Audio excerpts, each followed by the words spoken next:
கர்த்தருடைய பரிசுத்த நாமத்துக்கு மகிமை உண்டாவதாக. அப்போஸ்தலருடைய நடபடிகள் 6ஆம் அதிகாரம் 8ஆம் வசனம் வாசிப்போம். அப்போஸ்தலர் 6ஆம் அதிகாரம் 8ஆம் வசனம். ஸ்தேவான் விசுவாசத்தினாலும் வல்லமையினாலும் நிறைந்தவனாய் ஜனங்களுக்குள்ளே பெரிய அற்புதங்களையும் அடையாளங்களையும் செய்தான். ஸ்தேவானுடைய வாழ்க்கையை குறித்து நாம் இந்த மாலை வேளையிலே பார்க்க போகிறோம். உங்களுக்கு ஓரளவு தெரிந்திருக்கலாம்.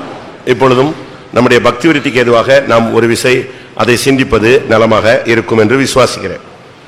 ஸ்தேவான் புதிய ஏற்பாட்டு சபையினுடைய ஒரு முதுகெலும்பு, புதிய ஏற்பாட்டு சபையினுடைய ஒரு முக்கியமான ஒரு நபர். ஆண்டவராகிய இயேசு கிறிஸ்து போன பின்பு முதல் அவருக்கு அடுத்ததாக தன்னுடைய ஜீவனை இந்த சத்தியத்துக்காக கொடுத்த ஒரு முக்கியமான ஒரு நபர், நமக்கு எல்லாருக்கும் தெரிந்த ஒரு ஆள். ஆனால் இதிலிருந்து நாம் கற்றுக்கொள்ள வேண்டிய சில பாடங்கள் இருக்கிறது. ஒரு வியாதி வரும் பொழுது நாம் சில காரியத்தை கற்றுக்கொள்ள வேண்டும். ஒரு பிரச்சனை வரும் பொழுது அதிலிருந்து நாம் சில காரியங்களை கற்றுக்கொள்ள வேண்டும். சில வறுமை வரும்போது நாம் சில காரியங்களை கற்றுக்கொள்ள வேண்டும். சில நிந்தைகள் அவமானங்கள் வரும் பொழுது நாம் சில காரியங்களை கற்றுக்கொள்ள வேண்டும். ஒவ்வொன்றிலும் ஒவ்வொரு பாடம் உண்டு. அதனால தான் வேதம் சொல்லுகிறது, எறும்பினிடத்தில் போய் எதை கற்றுக்கொள். 6 அடி மனுஷனை பார்த்து வசனம் சொல்லுகிறது, சின்ன காத்தாடி மாதிரி ஊதுனா நெஞ்சிடும், ஓடி போயிடும். அதுட்டு போய் ஆண்டவர் எதை கற்றுக்கொள்ள சொல்றாரு? எறும்பினிடத்தில் போய் நீ எதை கற்றுக்கொள்? சுறுசுறுப்பை கற்றுக்கொள்ளுங்கிறார். அப்ப நாம் இந்த நாட்களில சில பாதையில போகும் பொழுது சில காரியங்களை கற்றுக்கொள்ள வேண்டும். அதுபோல ஸ்தேவானுடைய வாழ்க்கையிலிருந்து நாம் கற்றுக்கொள்ள வேண்டிய சில பாடங்கள் இருக்கிறது. தாவீது தன்னுடைய வாழ்க்கையில உபத்திரவப்பட்ட போது சங்கீதக்காரன் என்ன சொல்கிறான்? நான் உபத்திரவப்பட்டதே நல்லது, அதனால் உம்முடைய பிரமாணங்களை கற்றுக்கொள்றேன். வறுமை வரும் பொழுதுதான் சொந்தக்காரன் யாருன்னு கண்டுபிடிக்கலாம், படிச்சிடலாம். போராட்டங்கள் வரும் பொழுது மனைவி யாருங்கிறத படிக்கலாம். வயசாகும் போது பிள்ளைகள் எப்படிப்பட்டவங்கன்னு என்ன செய்யலாம், கண்டுபிடிக்கலாம். இப்படி ஒவ்வொன்றிலையும் ஒவ்வொரு பாடம் இருக்கு. அந்த பாடத்தை நம்ம கற்று அதன்படி நம்முடைய வாழ்க்கையில சீரமைத்துக் கொள்ள வேண்டியது அவசியம். முதலாவது ஸ்தேவான்.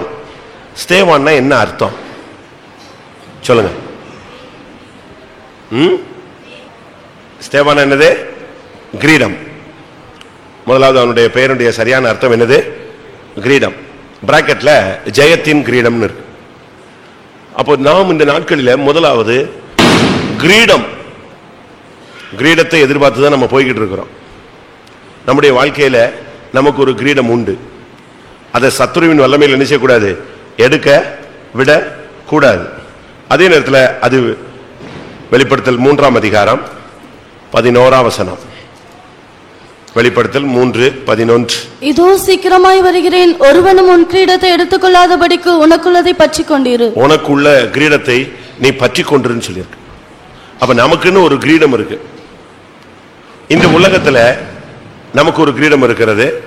பரலோகத்துல போன பின்பு நமக்கு ஒரு கிரீடம் இருக்கிறது.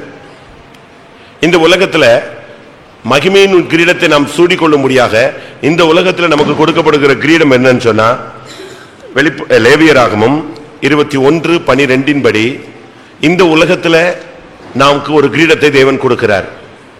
பசுத்த ஸ்தலத்திலிருந்து புறப்படாமலும் தன் தேவனுடைய பசுத்த ஸ்தலத்தை பசுத்த குலைச்சலாக்காமலும் இருப்பானாக. அவனுடைய தேவனின் அபிஷேக தைலம் என்னும் கிரீடம் அவன் மேல் இருக்கிறதே நான். அபிஷேக தைலம் என்னும் கிரீடத்தை கொடுத்து இந்த கிரீடத்தை வச்சுக்கிட்டு நீ இந்த உலகத்துல வாழ்ந்து மகிமையில போய் என்ன செய்யணும்? ஜெயத்தின் கிரீடத்தை நீ என்ன செய்யணும்? பெற்றுக்கொள்ளணும். அதனால இந்த உலகத்துல இருக்கிற வரைக்கும் இந்த கிரீடத்தை விட்டுவிடக்கூடாது. இந்த அபிஷேகத்தை வேறொரு வல்லமை எடுத்துக்கொள்ள முடியாதபடி நீங்கள் பற்றி கொண்டிருக்க வேண்டியது அவசியம். இந்த கிரீடம் விழக்கூடாது. புலம்பல்ல நீங்க பாத்தீங்கன்னு சொன்னா 5ஆம் அதிகாரம் 16ஆம் வசனம். புலம்பல் 5:16. எங்கள் தலையில் இருந்து கிரீடம் விழுந்தது, ஐயோ நாங்கள் பாவம் செய்தோமே. எப்ப நம்ம பாவம் செய்யறோமோ இந்த அபிஷேக தைலம் என்னும் கிரீடம் நம்ம தலையில இருந்து என்ன செய்யுது? கீழே விழுந்துருது. நீங்க வேதத்தை படிச்சு பார்த்தா சவுலை குறித்து நீங்க படிச்சு பார்த்தீங்கன்னா அவன் தற்கொலை பண்ணி செத்துட்டான். தற்கொலை பண்றதுக்காக ஈட்டியை நெட்டி அதுல விழுந்தாச்சு. ஆனா அவனுடைய உயிர் என்ன செய்யல, போகல. இப்ப அவனுடைய உயிர் போகாத பட்சத்துல ஒரு அமலேக்கியன் வர்றான், என்னை கொன்றுங்கிறான். அவர் பிழைக்க மாட்டார்னு இவன் நெஞ்சிடறான், அவனை கொன்னுறான். கொன்னுட்டு அவன் கையில எடுத்துட்டு போனது எதை? அந்த அமலேக்கியன் அவனை கொன்று போட்டு அவனிடத்திலிருந்து அவன் அடையாளமாக எடுத்துக்கொண்டு போனது எது? 2 சாமுவேல் 1 அதிகாரத்தில் நான் பார்க்கும் பொழுது 10ஆம் வசனத்துல, அவர் தலையின் மேல் இருந்த முடியை நான் எடுத்துக்கொண்டு இங்கே கொண்டு வந்தேன். அப்ப சத்துரு முதல்ல எடுக்கிற ஒரு காரியம் என்னது? நம்முடைய தலையில இருக்கிற முடிங்கிறது. அந்த இடத்துல சொல்லப்பட்டது என்னது? கிரீடம். சவுலின் தலையில் இருந்த முடினா முடியை வெட்டிட்டு போல, இங்கிலீஷ்ல என்னது? கிரவுன். அவனுடைய தலையில இருந்த அந்த கிரீடத்தை சாத்தான் அந்த அமலேக்கன் எடுத்துட்டு போயிட்டான். அப்ப இதுல இருந்து என்ன விளங்கி கொள்ளுகிறோம்? தேவன் நமக்கு கொடுத்த கிரீடமாகிய அபிஷேக தைலத்தை நாம் என்ன செய்யக்கூடாது? விளவும் விடக்கூடாது, இழந்து போகவும் விடக்கூடாது. அதை எப்பொழுதும் பற்றி கொண்டே இருக்கணும். அப்படி நாம் இந்த உலகத்தில் அந்த கிரீடத்தை பற்றி கொண்டிருந்து இந்த ஊழியத்தை, இந்த வாழ்க்கையை செய்தால் நமக்கு மகிமையில விதவிதமான கிரீடங்கள் தேவன் நமக்கு கொடுக்கிறார். அது ஒரு சப்ஜெக்ட். அந்த சப்ஜெக்டுக்கு இப்ப நம்ம என்ன செய்யறதில்ல, தலையை போடுறதில்ல. கிரீடங்கள் அப்படிங்கிறது அது ஒரு சப்ஜெக்ட், அது ஒரு பெரிய பாடம். அது 10 நாள் பேசலாம். ஆனா இந்த கிரீடம் ஈவன் ஆண்டவர் புதிய ஏற்பாட்டு சபையில கொடுத்த முதல் கிரீடம் யார்தான்? ஸ்தேவான் தான். அவன் ஜெயத்தின் கிரீடம். இந்த உலகத்துல நீங்க இப்ப சபையில இருக்கீங்க. இந்த நாசரேத் சபைக்கு நீங்கள் ஒரு கிரீடமாக இருக்கணும். இல்ல நாசரேத்தில் உள்ள ஊழியக்காரங்களுக்கு நீங்கள் ஒரு கிரீடங்களாக இருக்க வேண்டும். இந்த சபையில உன்னை ஒரு கிரீடமா வச்சிருக்கிறார். அப்படித்தான் வேதம் சொல்லுகிறது. 1 தெசலோனிக்கேயர் 2 அதிகாரம் 19ஆம் வசனம். எங்களுக்கு நம்பிக்கையும் சந்தோஷமும் மகிழ்ச்சியின் கிரீடமுமாய் இருப்பவர்கள் யார்? நம்முடைய கர்த்தராகிய இயேசு கிறிஸ்து வரும்போது அவருடைய சன்னிதானத்திலே நீங்கள் அல்லவா அப்படி இருப்பீர்கள். எங்களுக்கு கிரீடமும் மகிழ்ச்சியுமாய் இருப்பவர்கள் யார்? நீங்க தான். ஒவ்வொரு ஊழியக்காரனுக்கும் ஒவ்வொரு தேவனுடைய பிள்ளைகள் கிரீடங்கள். சபை விசுவாசிகள் என்பவர்கள் கிரீடங்கள். எங்களுக்கு மகிழ்ச்சியும் கிரீடமுமா இருக்கிறவர்கள் யார்? நீங்கள் தான் என்று பவுல் பேசுகிறார். இன்னொரு வசனம் சொல்றேன், பிலிப்பியர் 4 அதிகாரம் 1 வசனம். பிலிப்பியர் 4:1. ஆதலால் எனக்கு பிரியமும் வாஞ்சையுமான சகோதரரே, எனக்கு சந்தோஷமும் கிரீடமும் ஆனவர்களே, எனக்கு சந்தோஷமும் கிரீடமும் ஆனவர்களே. ஊழியர்களுக்கு நாம் ஒரு சந்தோஷமா இருக்கணும். ஊழியர்களுக்கு விசுவாசிகள் ஒரு கிரீடம், சபைக்கு ஒரு விசுவாசி கிரீடம். அப்ப இந்த கிரீடங்கள் ஜெயத்தின் கிரீடங்களா மாறணும். எல்லாரையும் கர்த்தர் கிரீடமா கொண்டு வந்துட்டார். ஆனா ஜெயிக்கிறோமா? அதான் முக்கியம். இந்த ஸ்தேவானை அவனுடைய பெயர் வைக்கும் போதே அழகா பெயர் வைக்கிறாங்க, ஸ்தேவான், ஜெயத்தின் கிரீடம். ஒவ்வொரு விசுவாசியையும் ஒவ்வொரு ஊழியக்காரனையும் கர்த்தர் கொண்டு வரது நோக்கமே ஜெயிப்பான்கிற ஒரு நம்பிக்கை தான். கிருபை கொடுத்தா, விசுவாசம் கொடுத்தா, பரிசுத்தம் கொடுத்தா, அபிஷேகம் கொடுத்தா, வெளிப்படுத்தல் கொடுத்தா, தரிசனம் கொடுத்தா, அவனுக்கு இன்னும் வல்லமை கொடுத்தா அவன் என்ன செய்வான்? நிச்சயமாய் ஜெயிப்பான். அதான் அதனுடைய நோக்கம். அந்த தோட்டக்காரன் சொல்றான், நான் கொத்தி எரு போட்டு நான் கொண்டு வரேன், அது நிச்சயமா என்ன செய்யும்? கனி கொடுக்கும். அதுதான் தேவன் நம்ம மேல் வைத்த எதிர்பார்ப்பு. அப்ப ஒவ்வொரு விசுவாசியும் சர்ச்சில் கர்த்தர் கொண்டு வந்து சேர்க்கும் போதே எந்த தரிசனத்தோடு கொண்டு வர்றாரு? ஒருவேளை நீங்க வியாதியில வரலாம், இல்ல பிசாசு பிடிச்சு வரலாம், இல்லாவிட்டா நீங்க தரித்திரத்துல வரலாம், இல்ல ஏதோ ஒரு மைண்ட் குழப்பத்துல நீங்க வரலாம். ஆனா உங்களை கொண்டு வரும் பொழுது தேவனுடைய தரிசனம் என்னன்னா, இவன் சபையில ஒரு கிரீடமா இருப்பான். அதுதான் அவருடைய எதிர்பார்ப்பு. ஒரு பிள்ளை பிறக்குது, பிறக்கும் போது அந்த பிள்ளைய பத்தி அந்த தாய் தகப்பனுக்கு என்ன நோக்கம் இருந்துச்சு தெரியுமா? நோவா பிறக்கும் போது அந்த தாய் தகப்பனுக்கு இருந்த நிச்சயம் என்ன? ஆதியாகமம் 5 அதிகாரம் 29 வசனம். கர்த்தர் சபித்த பூமியிலே நமக்குண்டான வேலையிலும் நம்முடைய கைகளின் பிரயாசத்திலும் இவன் நம்மை தேற்றுவான் என்று சொல்லி அவனுக்கு நோவா என்று பெயரிட்டான். அவன் பிறக்கும் போதே அந்த அம்மா அப்பாவுடைய நிச்சயம் என்ன? அந்த அம்மா அப்பாவுடைய எதிர்பார்ப்பு என்ன? கர்த்தர் சபித்த பூமியில் நமக்கு இருக்கிற இவ்வளவு கஷ்டமான வேலையில நம்முடைய கைகளின் பிரயாசத்துல இவன் நம்மை தேற்றுவான். இதுதான் அந்த பிள்ளையை குறித்த பிறக்கும் போதே அவங்களுடைய திட்டம். ஆனா ஆண்டவருடைய திட்டம் இதை விட டாப்பா இருந்துச்சு. இவனை வச்சு ஒரு சந்ததியை நிறுத்தி முழு உலகத்தை அழித்து இவன் என்ன செய்யணும், பேழையை உருவாக்கி காப்பாற்ற வைக்கணும், 120 வருஷம் இவனை பிரசங்கம் பண்ண வைக்கணும் தான் தேவனுடைய திட்டம். ரெண்டுமே என்ன செஞ்சது, நிறைவேறினது. அப்ப நம்மை என்னை உங்களை சபையில கொண்டு வந்து வைக்கும் போது கர்த்தர் ஒரு கிரீடமாகத்தான் சபையில கொண்டு வந்து வைக்கிறார். அப்படி கிரீடமா மாறுறதுக்கு அவனுக்கு என்ன பண்றார், அதுதான் நம்முடைய சப்ஜெக்ட். அதுக்கு வருவோம். இப்ப சபையில ஒரு சின்ன குழப்பம். அன்றைக்கு இருந்த சபையில அப்போஸ்தலர் 6ஆம் அதிகாரம் 1ஆம் வசனம். அப்போஸ்தலர் 6:1. அந்நாட்களிலே சீஷர்கள் பெருகின போது கிரேக்கரானவர்கள் தங்கள் விதவைகள் அன்றாட விசாரணையில் திட்டமாய் விசாரிக்கப்படவில்லை என்று எபிரேயருக்கு விரோதமாய் முறுமுறுத்தார்கள். அன்னைக்கு ஜனங்கள் பெருக ஆரம்பிச்சாங்க. சீஷர்களுக்குள்ள ஒரு சின்ன குழப்பம். என்ன குழப்பம்னா, எபிரேயர் கிரேக்கர் ஒன்னு மெஜாரிட்டி ஆயிடுச்சு. அதனால ஒரு குழப்பம் உண்டாயிருச்சு. கிரேக்கருக்கும் எபிரேயருக்கும் ஒரு சின்ன பிரச்சனை. கிரேக்கர்கள் மைனாரிட்டி, எபிரேயர் யாரு மெஜாரிட்டி. சர்ச்சில் ரெண்டும் வருது, ஆனா ரெண்டுமே மைனாரிட்டி மெஜாரிட்டியில தான் போகுது. இப்ப சாப்பாடு பந்தி வைக்கிறாங்க. பந்தியில இருக்கும்போது என்ன செய்யறாங்க, பார்ஷியாலிட்டி பண்றான். அந்த ஜனங்களுக்குள்ள சின்ன சின்ன சின்ன சின்ன ஒரு நாள் அல்ல, அது கொஞ்ச நாளாவே என்ன செய்யுது, நடக்குது. இங்க நடக்குதான்னு தெரியல. சாம்பார் ஊத்தும் போது, ஊறுகாய் வைக்கும் போது, சோறு போடும்போது, தண்ணி ஊத்தும் போது, இப்படிலாம் அந்த காலத்துல பண்ணியிருக்கானுங்க சபையில. கிரேக்கரானவர்கள் அன்றாட விசாரணையில் தங்களுடைய சிலர் என்ன செய்யல, சில பெண்களை இவங்க வித்தியாசமா என்ன செய்றாங்க, நடத்துறாங்க. விதவைகள், சபையில வயசானவங்க, விதவைகள், புருஷனை இழந்தவங்க எல்லாம் இவங்க ரொம்ப அற்பமா எண்ணி வித்தியாசமா ட்ரீட் பண்றாங்கன்னு சொல்லிட்டு ஒரு சின்ன பிரச்சனை வந்துச்சு. அப்பதான் இந்த 12 சீஷர்களும் சேர்ந்து ஒரு பிளான் பண்ணாங்க. இதுல நாங்க வர முடியாது, இதுலயே சர்ச்சிலேயே குவாலிட்டியான ஆளுங்கெல்லாம் இருக்காங்க, அவங்கள நான் பந்தி விசாரிப்பு கொண்டு வரேன்.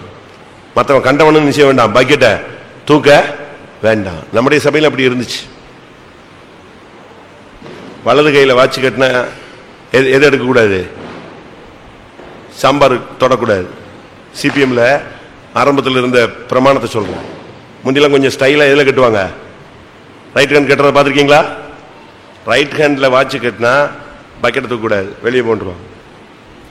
ராபோஜனம் எடுக்காதவன் இப்படி ஒரு சிலர்லாம் பக்கெட்டே தூக்கக்கூடாதுன்னு ஒரு ரூல்ஸே இருந்துச்சு. இப்ப அப்படி இல்லை. இப்போ கூட்டம் அலமோது அவனாவது சோறு போட்டா போதும், ஹெல்ப் பண்ணா போதுங்கிற லெவலுக்கு நம்ம வந்துட்டோம். அப்போ ரொம்ப பிரமாணங்கள் இருந்துச்சு, இப்பதான் குறைஞ்சிக்கிட்டே வருது. இன்னைக்கு பாருங்க, இதே பிரச்சனை வந்தது. அந்த பிரச்சனை வரும்பொழுதுதான் அப்போஸ்தலர் சொன்னாங்க, பரிசுத்தாவியில நிறைஞ்ச ஒரு கூட்டத்தை செலக்ட் பண்ணு. அந்த சர்ச்சில் மொத்தம் எத்தனை பேர் இருந்தாங்க? அப்படி எத்தனை பேரு? 7 பேர். அப்ப மத்தவெல்லாம் பரிசுத்தாவி பெற்றவர்கள். நான் அடிக்கடி ஒரு பிரசங்கத்தில் சொல்ற பாயிண்ட் இதுதான்.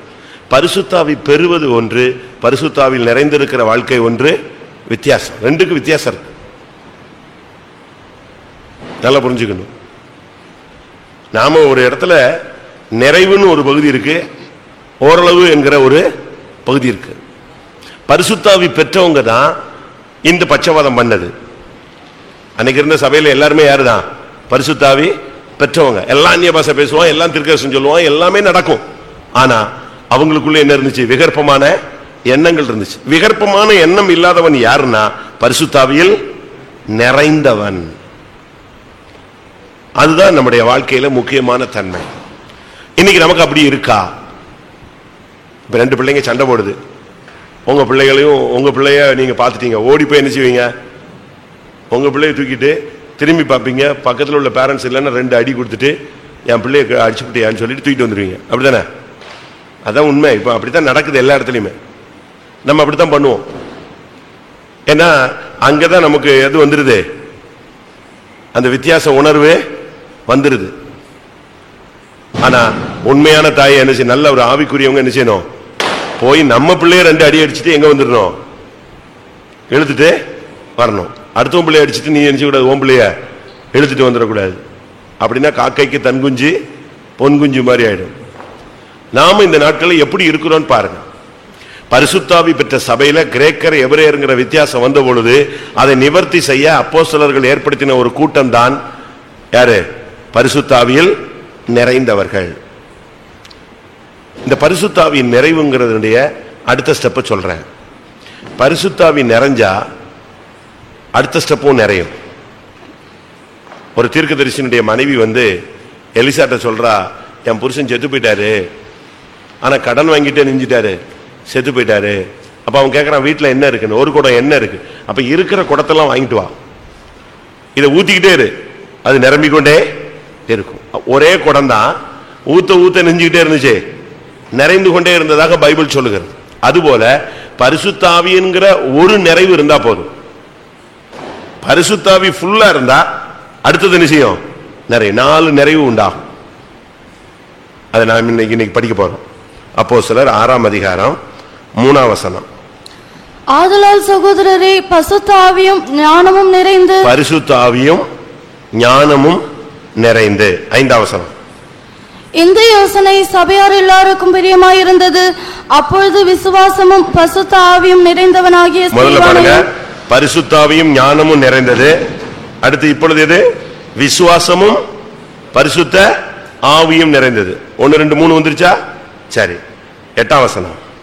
ஸ்தேவான் விசுவாசத்தினாலும் வல்லமையினாலும் நிறைந்தவனாய். பாருங்க, 4 நிறைவு இருக்கு. 1 நிறைஞ்சா, பரிசுத்தாவி நிறைஞ்ச உடனே அங்க ஞானத்தின் நிறைவு வருகிறது. ஞானத்தின் நிறைவு வந்த உடனே விசுவாசத்தின் நிறைவு வருகிறது. விசுவாசத்தின் நிறைவு வரும் பொழுது வல்லமையின் நிறைவு வருகிறது. புரிஞ்சுக்கிட்டீங்களா? ஒன்னோட ஒண்ணு அது லிங்க் ஆயிட்டு. ஒரு பாத்திரத்தை நிரப்பின உடனே அடுத்த பாத்திரம் தூக்கி வச்சா என்ன செய்யும்? பரிசுத்த ஆவி நிறைவு, ஞானத்தின் நிறைவு, விசுவாசத்தின் நிறைவு, வல்லமையின் நிறைவு. இந்த 4மே நிறைந்த ஒரு ஆள் தான் யாரு? ஸ்தேவான். அவன் ஜெயிப்பானா தோத்துருவானா? யோசிச்சு பாருங்க. அவனுக்கு 4 சப்ஜெக்டும் ஃபுல்லா இருக்கு, சென்டம் அடிச்சு நிக்கிறான். அவன் பரிசுத்தாவி நிறைந்தவன். அடுத்த ட்ராக் திருப்பி விட்டா ஞானம் நிறைந்தவன், அடுத்த திருப்பி விட்டா விசுவாசம் நிறைந்தவன், அடுத்த திருப்பி விட்டா வல்லமை நிறைந்தவன். எப்படி ஒரு மனுஷனால இப்படி வாழ முடிஞ்சது? அதுக்கு காரணம் முதலாவது பரிசுத்தாவின் நிறைவுக்கு இடம் கொடுத்தான். பரிசுத்தாவின் நிறைவு நமக்கு வரும் பொழுது நம்முடைய வாழ்க்கையே மாறும். அதனாலதான் பைபிள் சொல்லுகிறது, நிறைவானது வரும் பொழுது குறைவானது சுத்தமும் ஒளிஞ்சிடும். அதனால நம்ம ஆவியில் நிரம்புறதுக்கு ஒரு வாரத்தில் 2 மணி நேரம் டைம் கொடுக்கிறோம். அது நிரம்பும் போது நீங்க நினைக்கிறது மாதிரி ஒரு அந்நிய பாஷை மட்டும் நீங்க பேசிட்டு இருக்கிறது இல்ல. அந்நிய பாஷை பேசுகிறவன் தனக்கே உள்ளுக்குள்ளேயே பக்தி விருத்தி உண்டாகும். அபிஷேகத்தில் நிரம்பிக்கிட்டு இருக்கும் பொழுது உங்களுடைய சாவுக்கு எதுவான சரீரம் என்ன செய்கிறது? கிறிஸ்துவை மரித்தோரிலிருந்து எழுப்பின ஆவி உங்களில் வாசமா இருந்தால் சாவுக்கு எதுவான உங்கள் சரீரங்களை அவர் என்ன செய்வார்? உயிர்ப்பிப்பார். அப்ப வியாதி சுகமாயிடுது. சரிதானா? அப்ப அடுத்து பரிசுத்தாவில நிரம்பும் பொழுது பரிசுத்த ஆவியினால பிசாசு ஓட ஆரம்பிச்சிடும். அவர் தேவனுடைய ஆவியினால் பிசாசுகளை துரத்தினார். அபிஷேகம் உள்ளவர் முழு பிசாசு ஓடி. இப்படி ஒண்ணுக்கும் மூல காரணமே யாருதான்? பரிசுத்த ஆவிதான். புதிய ஏற்பாட்டு சபையினுடைய அச்சாரமே யாருதான்? பரிசுத்த ஆவிதான். ஆவி என்னும் அச்சாரத்தை அவர் நமக்கு தந்திருக்கிறார். அதனாலதான் அபிஷேகத்துல நிரம்புகிறோம். நம்ம ஆளுங்க மத்தவங்க பார்க்கும்போது என்ன செய்வாங்க? எனதுக்கு போட்டு இப்படி கத்துறானுங்க, எனதுக்கு போட்டு இப்படி குதிக்கிறாங்க, எனதுக்கு போட்டு இப்படி கை தட்டுறாங்க. அவனுக்கு என்ன தெரியும்?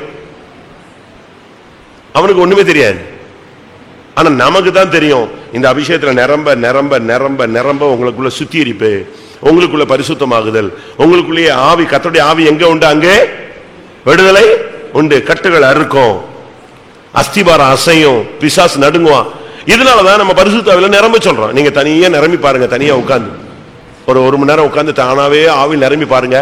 உங்களுக்குள்ளே ஒரு சுத்திகரிப்பு உண்டாகும், உங்களுக்குள்ளே ஒரு பரிசுத்தமாதல் உண்டாகும், உங்களுக்குள்ளே ஒரு பிரதிஷ்டை உண்டாகும், உங்களுக்குள்ளே ஒரு வைராக்கியம் உண்டாகும், உங்களுக்குள்ளே ஒரு அனல் மூலம், உங்களுக்குள்ளே ஒரு தீவிரமான ஒரு சக்தி உண்டாகும். இதெல்லாம் தனியா நீங்க அபிஷேகத்தில் நிரம்பும் போது நடக்கிற அனுபவங்கள். இதெல்லாம் உங்களுக்கு இருக்கான்னு எனக்கு தெரியல. அன்னைக்கு பரிசுத்தாவி பெற்ற ஜனங்கள் விகற்பமாய் செயல்பட்டார்கள். ஆனால் பரிசுத்தாவில நிறைஞ்ச ஜனங்கள் எப்படி இருந்தாங்க? அந்த விகற்பத்தை ஜெயித்தார்கள். பரிசுத்தாவில் நிறைஞ்சா என்ன நடக்கும்? அப்போஸ்தலர் நடபடிகள், அதனுடைய பிரதிபலன் என்ன? அப்போஸ்தலர் 1:8.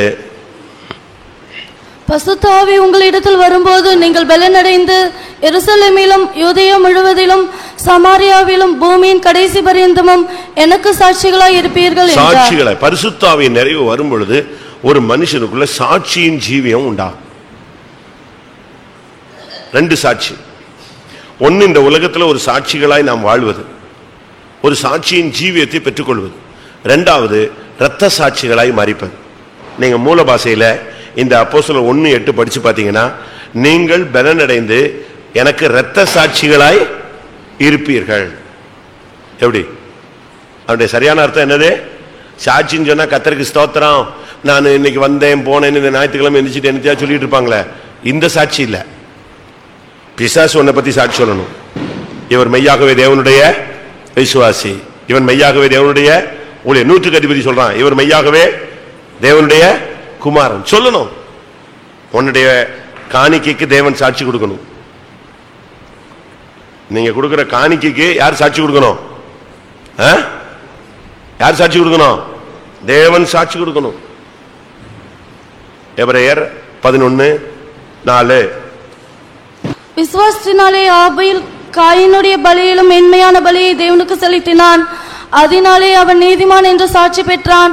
அவனுடைய காணிக்கைகளை குறித்து தேவனே சாட்சி கொடுத்தார். நீதிமான் என்று தேவன் சாட்சி சொல்லணும், காணிக்கை பத்தி சாட்சி கொடுக்கணும். அடுத்த வசனத்துல ஏனோக்க குத்தி சொல்லி இருக்கிறது, இவன் பிரியமானவன் என்று சாட்சி கொடுக்கணும். அபிஷேகம் நிரம்பும் பொழுது உனக்கு தானாவே சாட்சி. உன்னைய பத்தி ஊழியக்காரங்க சொல்லுவாங்க, இவன் நல்ல சாட்சி உள்ள பையன் தான். ஒரு விசுவாசி சொல்லுவாரு, அவர் மாதிரி விசுவாசி நான் பார்த்ததே கிடையாது. அப்படி ஜெபம் பண்ணுவாரு, விசுவாசத்துல நிப்பாரு, போராட்டத்துல நின்னாரு, விசுவாசத்தை காத்து கொண்டாரு. பிசாசு சொல்லணும், உண்மையாகவே அவன் நல்லவன் தான். ஆண்டவர் பரலோகம் சொல்லணும், அவன் உண்மையாகவே விசுவாசி. ஆவி, ஜலம், ரத்தம், பரலோகத்தில் சாட்சியிடுகிறவைகள் 3. இப்படிலாம் பைபிள்ல எத்தனையோ வசனங்கள் வரிசையா சொல்லப்பட்டிருக்கு. இன்னைக்கு நம்ம எத்தனை பேர் சாட்சியா ஜீவிக்கிறோம்? பரிசுத்த ஆவி உங்களிடத்தில் வந்தால் நீங்க சாட்சியா இருக்கணும். உங்களுடைய வாழ்க்கை, உங்களுடைய வார்த்தை, உங்களுடைய பழக்க வழக்கங்கள், உங்களுடைய ஒவ்வொன்றை பத்தி தெய்வம் சாட்சி சொல்லணும். 2 சாட்சி இருக்கு. ஒன்று, இந்த உலகத்துல நீங்கள் சாட்சிகளாய் மாறுவது. 3வது, உன்னுடைய முடிவு ஒரு இரத்த சாட்சியா என்ன செய்யணும்? ஜீவனை கொடுக்கணும். அப்படிப்பட்ட ஒரு வாழ்க்கை இருக்கு. அதனாலதான் இவனை பத்தி சொல்லி இருக்கிறது, இவன் நற்சாட்சி நிறைந்தவன். அது நமக்கு எல்லாருக்கும் தெரிஞ்சதான ஒரு சப்ஜெக்ட் தான். அப்போஸ்தலர் 6:3. ஆதலால் சகோதரரே, பரிசுத்த ஆவியும் ஞானமும் நிறைந்து நற்சாட்சி நற்சாட்சி பெற்ற ஒரு மனுஷன் தான் இவன். பரிசுத்த ஆவியின் நிறைவு இவனை சாட்சி உள்ளவனாய் மாற்றினது. சரியான ஒரு சாட்சி இவன். அவன மாதிரி ஒரு சாட்சிய நம்ம இந்த நாட்கள்ல பார்க்கிறது ரொம்ப கஷ்டம். இதை குறித்து அப்போஸ்தலர் 22:20 பார்க்கும் பொழுது, அப்போஸ்தலர் 22:20, உம்முடைய சாட்சியாகிய ஸ்தேவானுடைய ரத்தம் சிந்தப்படுகிற போது, உம்முடைய சாட்சியான ஸ்தேவான் யாருடைய சாட்சி? அவன் ஆண்டவருடைய சாட்சி. நீ எங்க போனாலும் சாட்சியா இருக்கணும். பூமியின் எல்லை பரியந்த கடைசி பரியந்த நீங்கள் எனக்கு சாட்சிகளாய் இருப்பீர்கள். சிவகாசி பக்கத்துல ஒரு இடம் இருக்கு, சாட்சியாபுரம் அப்படின்னு. ஆக்சுவலா அது சும்மா பேரு தான் சாட்சியாபுரம்னு வச்சிருக்காங்க. ஒரிஜினல் பேர் ரத்த சாட்சியான புரம். ராக்லண்ட்னு ஒரு மிஷினரி கேள்விப்பட்டிருக்கீங்களா? ராக்லண்ட் மிஷினரி அங்க அடிபட்டு செத்து போன இடம். அங்க சர்ச்செல்லாம் இருக்கு. அதனால அந்த இடத்துக்கு பேர் என்னது? ரத்த சாட்சி. ரத்த சாட்சினா அது பெரிய வித்தியாசமான ஒரு உணர்வை உண்டு பண்ணுதுன்னு சாட்சியான புறம் மாறி இப்ப நான் போயிடுச்சு. என்னது? சாட்சியாபுரங்கிற பேர் மட்டும் இருக்கு. சிவகாசி வெஸ்ட். இப்பவும் நீங்க போனீங்கன்னா பெரிய சர்ச் இருக்கு, நல்ல கிறிஸ்டியன்ஸ் இருக்காங்க. ஜீவனை கொடுத்துருக்கிறார். அடிபட்டு செத்துருக்கிறாங்க. வயிற்று பசியில சாப்பாடு கிடைக்காம கேட்டபோது அவங்க கூலை கொடுத்துருக்காங்க. கூலை ஊத்திருக்காங்க. வாங்கி குடிக்கிறதுக்கு என்ன கிடையாது? பாத்திரம் கிடையாது. தொப்பில வாங்கி குடிச்சிருக்காரு. அப்படிதான் இருந்திருக்காங்க. அவ்வளவு கஷ்டப்பட்டு இந்த ஊர்ல அந்த ஊர்களில் நெஞ்சிருக்காங்க, அடிபட்டு செத்துருக்காங்க. அவருடைய மரணத்துக்கு ஒரு முக்கியமான ஒரு அப்போது இருந்த ஆங்கிலேய அரசுல ஒரு முக்கியமான கவர்னர் வந்தாராம். வந்து கலந்துக்கிட்டு இங்க வந்து அநியாயமா இப்படி செத்து போயிட்டானே ரத்த சாட்சியா, இவன் எவ்வளவு வசதி உள்ளவன், என்ன செல்வாக்கான ஒரு குடும்பம், அப்படி விட்டுட்டு இங்க வந்து இப்படி அடிபட்டு நாய் மாதிரி செத்து போயிருக்காரானே அப்படின்னு வந்து சாட்சி சொன்னாராம். அப்ப எவ்வளவு வசதி வாய்ப்புகளை விட்டுட்டு அவங்க நெஞ்சிருக்காங்க, மிஷினரியா வந்திருக்கிறாங்க. யோசிச்சு பாருங்க. சாட்சின்னு சொன்ன உடனே நம்ம இங்க எந்திரிச்சு நின்றுக்கிட்டு பெல் இல்லாம பிரேக் இல்லாம சொல்லிக்கிட்டே இருப்பான். நம்ம உசுங்கணும், டம் டமுங்கணும், வையுங்கணும், உட்காரணும், எழும்பு போதும்னு சொல்லணும். இந்த சாட்சி இல்லைங்க. உன்னைய பார்த்தாலே சாட்சி சொல்லணும். பவுல் புறப்பட்டு நடந்து போறாரு, பிசாசு சாட்சி சொல்லிச்சு. என்ன சொல்லிச்சு? பவுல் புறப்பட்டு நடந்து போகும்போது பிசாசு சாட்சி சொல்லிச்சான். என்ன சாட்சி சொல்லிச்சு? ஒரு குறி சொல்ற பெண்ணு சாட்சி சொன்னான்னு அப்போஸ்தலர் நடபடிகளை சொல்லியிருக்கு, தெரியுமா? இதோ தேவனுடைய ஊழியக்காரன் போகிறான். எப்படிப்பட்ட ஒரு சாட்சி வாசிங்க. அப்போஸ்தலர் நடபடிகள். அவன் சொல்றான், ஏய் பேசாத, ஏய் பேசாத. ஒவ்வொரு ட்ரிப்பும் சத்தம் போட்டுக்கிட்டே போவான். ஆனாலும் அப்போஸ்தலர் 16:17 அவள் பவுலையும் எங்களையும் பின்தொடர்ந்து வந்து, இந்த மனுஷர் உன்னதமான தேவனுடைய ஊழியக்காரர், ரட்சிப்பின் வழியை நமக்கு அறிவிக்கிறவர்கள் என்று சத்தமிட்டாள். யார் பேசினா? அவளுக்குள்ள இருக்கிற ஆவி பேசிச்சு. பிசாசு குறி சொல்ற ஒரு பெண்ணு பார்த்து எதை சொல்றா? குறி சொல்ற ஒரு பெண்ணு வந்து எதை சொல்றா? சமீபத்தில் நம்ம விசுவாசி வீட்டுக்கு ஒரு பெண்ணு வந்து இந்த என்ன சொல்லுவாங்க, குடுகுடு படிப்பாங்கல்ல, அதே மாதிரி வந்துச்சான். இது வாசல்ல உட்கார்ந்து இருந்துச்சான். இதுக்கு வியாதி பலவீனத்தில் உட்கார்ந்துருந்துச்சு. அது அந்த இது வந்து நாங்க கையை பார்த்து சொல்லட்டுமா அப்படின்னுச்சான். அப்படின்னு சொல்லிச்சான், நான் கிறிஸ்தவங்க, கையும் பார்க்க மாட்டோம், இதெல்லாம் பார்க்க மாட்டேன். உடனே அந்த ஆவி அழகிடுச்சு. ஆமா, நீங்க கையே பார்க்க மாட்டீங்க, கரெக்ட், உண்மைதான். உனக்குள்ள தேவனுடைய ஆவி இருக்கு, உனக்குள்ள இருக்கிற ஒரு பெரிய வல்லமை இருக்கு, உனக்கு 3 பொண்ணு, சட்ட சட்ட சட்ட சட்டன்னு அந்த ஆவி என்ன செஞ்சிருச்சு, மொத்த ஹிஸ்டரியும் சொல்லிடுச்சு. சொல்லும் போது சொல்லுது, உனக்கு மூத்த 2 பிள்ளையால ஒரு பிரயோஜனம் இல்லை, உனக்கு ஒருத்தி கூட காப்பி கொடுக்க மாட்டா, உனக்கு 3வது பிள்ளை தான் உனக்கு பொறுப்பா உன்னைய பார்த்துக்கும். எப்படி சொல்லுது பாருங்க. அந்த ஆவி சொல்லும் போதே எதை சொல்லுது? உனக்கு 3 பொண்ணு, உன் புருஷன் இறந்துட்டான், அது சொல்லுது. அந்த ஆவி டக்குன்னு பேச ஆரம்பிச்ச உடனே சொல்லுது, ஆமா உனக்கு கை பார்க்க முடியாது, நீ ஆண்டவருடைய ஆளு, உனக்குள்ள அபிஷேகம், உனக்குள்ள ஒரு ஆவி இருக்கு, தேவனுடைய புனித சக்தி இருக்கு, உனக்கு 3 பொண்ணு, அதுல முதல் 2 பொண்ணும் பிரயோஜனம் இல்லை, உன்னைய கவனிக்காது, உனக்கு காப்பி கூட கொடுக்காது, 3வது பிள்ளை இருக்கு, அதுதான் கடைசி வரைக்கும் உனக்கு என்ன செய்யும். இப்படி சொன்னா எப்படி இருக்கும்? உண்மைதான் சொல்லிச்சு அந்த ஆவி. நம்ம பத்தி மற்றவங்களும் பிசாசும் சாட்சி சொல்லணும், பரலோகம் சாட்சி கொடுக்கணும், தெய்வம் சாட்சி கொடுக்கணும், உன் பக்கத்து வீட்டுக்காரன் சாட்சி கொடுக்கணும். செத்துட்டானவனே, செத்துட்டான் அந்த ஆளு பெந்தேகோசு, ஐயோ இவன் பண்ண தொல்லைக்கு செத்துட்டான், பரவாயில்ல, அப்படி சொல்லக்கூடாது. அவன் வந்து சொல்லணும், ஐயோ இந்த ஆள் இருக்கிற வரைக்கும் எங்க வீடு எப்படி இருந்துச்சு, இளைப்பாறுதலா இருந்துச்சு, எங்களோட சமாதானமா இருந்தாங்கன்னு சொல்லணும். சொல்லுவாங்களா? சொல்லுவாங்களா சாட்சி? பரிசுத்தாவியின் நிறைவு என்பது இந்த உலகத்துல உன்னை ஒரு சாட்சி உள்ளவனாய், நற்சாட்சி உள்ளவனாய் மாற்றும். 2வது, ஜீவனையே இரத்த சாட்சியாக கொடுக்க வைக்கும். 2வது நிறைவு. அப்போஸ்தலர் 6ஆம் அதிகாரத்திலேயே 3ஆம் வசனத்தில் சொல்லி இருக்கிறது, பரிசுத்தாவியும் ஞானமும் நிறைந்தவன்.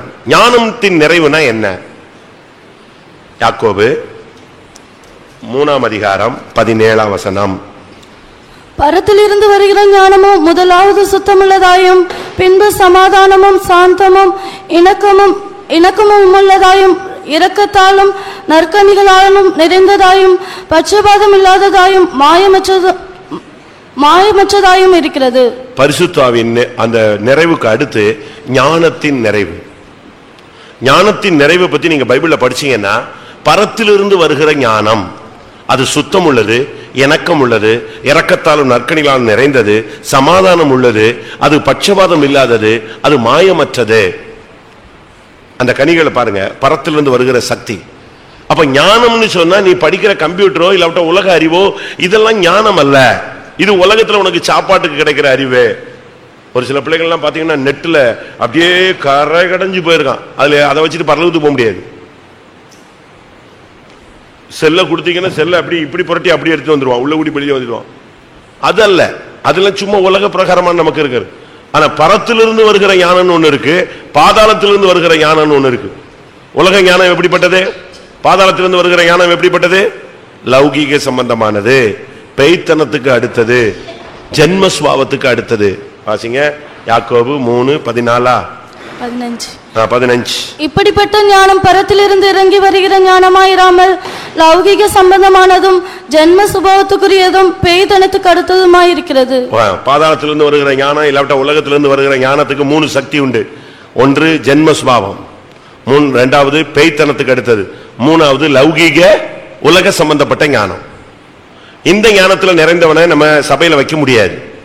நமக்கு தேவை பரத்திலிருந்து வருகிற ஞானம். அதுல பாருங்க, பட்சபாதம் கிடையாது. அதுல முக்கியமானது அதான் நான் சொல்ல வந்த சப்ஜெக்ட். அதுதான் பரத்திலிருந்து வருகிற ஞானத்துல எது கிடையாது?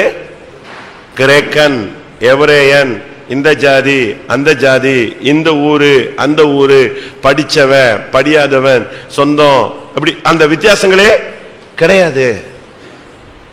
அதுதான் ரொம்ப முக்கியமானது. அந்த ஞானத்தின் நிறைவுல பட்சபாதமே கிடையாது. அவனுக்கு முன்னால போய் விட்டா தராசா கரெக்டா படிப்பான், யாரா இருந்தாலும். மனுநீதி சோழன் இதெல்லாம் நீங்க படிச்சிருப்பீங்க. அவங்க எல்லாம் கரெக்டா படிப்பாங்க. தான் பிள்ளை தப்பு செஞ்சதை கூட அவன் நெஞ்சிடணும், கொன்றணுமா. சவுல் வந்து சொல்றான், இன்றைக்கு யுத்தம் முடியறதுக்குள்ள ஒருத்தனும் ஒன்னும் ருசி பார்க்க கூடாது. எல்லாரும் சாப்பிடாம யுத்தம் செய்யறாங்க. யுத்தம் வந்து சாப்பிடாமலே நடக்குது, எல்லாம் டயர்ட் ஆயிடுறாங்க. ஆனா யோனத்தான் போய் எதை செஞ்சுட்டான்? இது தெரியாதனால ஒரு தேன் கூடு கிடைச்சதே அடிச்சு சாப்பிட்டு வெளியே வந்துட்டான். அப்ப அவன் சொல்றான், பாரு என் கண்ணு எவ்வளவு தெளிவா இருக்கு பத்தியா, இன்னைக்கு சாப்பிட்டு இருந்தா நம்ம ஆளுங்க நெஞ்சிருப்பாங்க, நல்லா யுத்தம் பண்ணிருப்பாங்க. கடைசியில விசாரிச்சு பார்த்தா சீட்டு போடுறாங்க, யார் மேல சீட்டு விழுந்துருச்சு?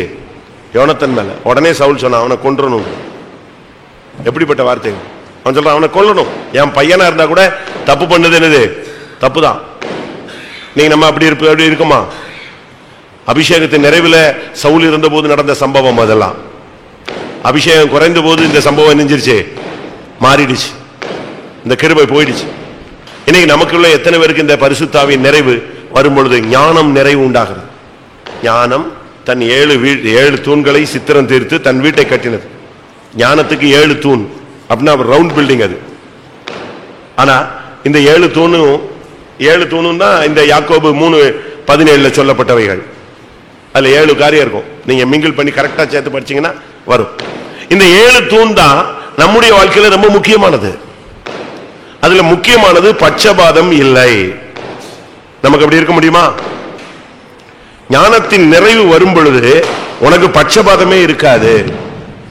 ஞானத்தின் நிறைவு உனக்குள்ள இருந்தா உன்னை எதிர்த்து ஒருத்தனும் பேச மாட்டான். ஞானத்தினுடைய நிறைவினுடைய வெளிச்சத்தை நான் சொல்றேன்.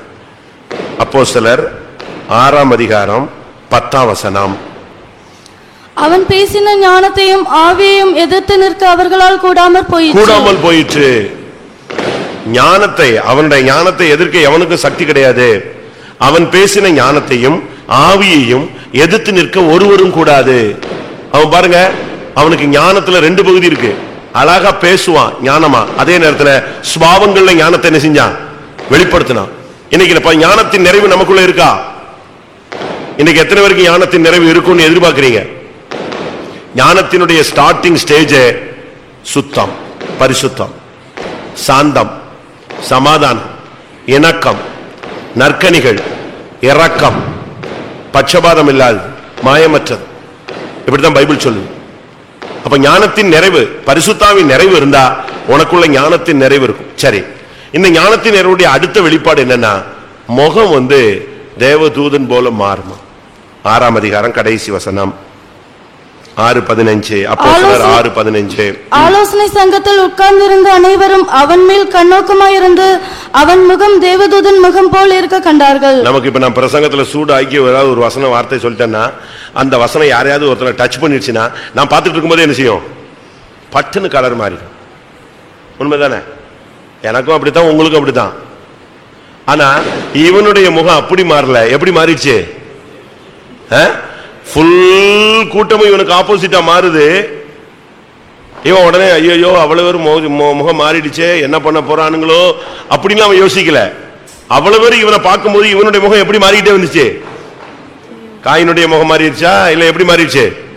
தேவ தூதனுடைய முகம் போல மாறிடுச்சு. அவனுக்கு இந்த பிரச்சனை, கலக்கம், கல்லெறிதல், போராட்டம், எதிர்ப்பு, இதெல்லாம் சலசலப்புக்கு அஞ்சு. இது பணங்காட்டு நரி. இது என்ன செய்யாது? சலசலப்புக்கு அஞ்சாது. அப்படி ஒரு ஜீவியை நமக்கு வேணும். எதை பத்தியும் கவலைப்படாது. உன்னுடைய முகநாடி மாறவே கூடாது. இவ்வளவு பிரச்சனை இருக்கு பாரு, கல்லு மாதிரி உட்கார்ந்துருக்கா அப்படிம்பாங்க. நல்லது தானே, அதை சகிச்சு நிக்கிறாங்களே. இவ்வளவு பிரச்சனை வந்துச்சு, அப்படியே ஒண்ணும் தெரியாத மாதிரி உட்கார்ந்துருக்காங்க. ஒன்னும் தெரிய வேண்டிய அவசியம் இல்லை. உன்னுடைய முகம் வந்து தேவதூதனுடைய முகம் போல இருக்கணும். அதுதான் ஞானத்தினுடைய நிறைவு. நமக்கு எத்தனை பேருக்கு அப்படிப்பட்ட கிருபை இருக்குன்னு யோசிச்சு பாருங்க. நம்முடைய ஞானத்தின் நிறைவுங்கிறது அதுதான். நம்முடைய கேரக்டர் அப்படியே சுத்தம், சாந்தம், இணக்கம், அன்பு அப்படியே மாறிடும். மூன்றாவதாக அப்போஸ்தலர் 6ஆம் அதிகாரத்தில் சொல்லி இருக்கிறது 5ஆம் வசனத்தில், விசுவாசமும் பரிசுத்தாவியும் நிறைந்தவன். விசுவாசத்தின் நிறைவு. ஒன்று பரிசுத்தாவின் நிறைவு, இரண்டாவது ஞானத்தின் நிறைவு, மூன்றாவது விசுவாசத்தின் நிறைவு. விசுவாசத்தின் நிறைவுங்கிறது ரொம்ப முக்கியம். ஏனென்றால் விசுவாசம் இல்லாமல் தேவனுக்கு பிரியமா இருப்பது கூடாத காரியம். விசுவாசங்கிறது இன்னைக்கு எல்லாத்தையும் கிடையாது. ரோமர் 4:21 ஆபிரகாமை பற்றி சொல்லியிருக்கிறது, அவன் விசுவாசத்தில் வல்லவனானான். யாக்கோபு 2:22 சொல்லுகிறது, விசுவாசம் கிரியைகளோடு கூட முயற்சி செய்து பூரணப்படுகிறது என்று காண்கிறோமே. விசுவாசத்துல நிறைவு இருக்கணும். விசுவாசத்தின் நிறைவுங்கிறது பதட்டமே கிடையாது. விசுவாசிக்கிறவன் பதறான். எல்லாரும் படபடன்னு உதறிட்டு இருப்பாங்க, என்ன நடக்கும் என்ன நடக்கணும். ஆனா இவனுக்கு ஒரு ஸ்டடி இருக்கும், இதுதான் நடக்க போகுது. அப்படி என்ன நடந்தாலும் என்ன இல்ல, பயமே கிடையாது. நம்ம அப்படி இருப்போமா? என்ன வந்தாலும் நிக்கணும். ஒரு திருடனை பிடிச்சிட்டாங்க, அடிச்சாங்க.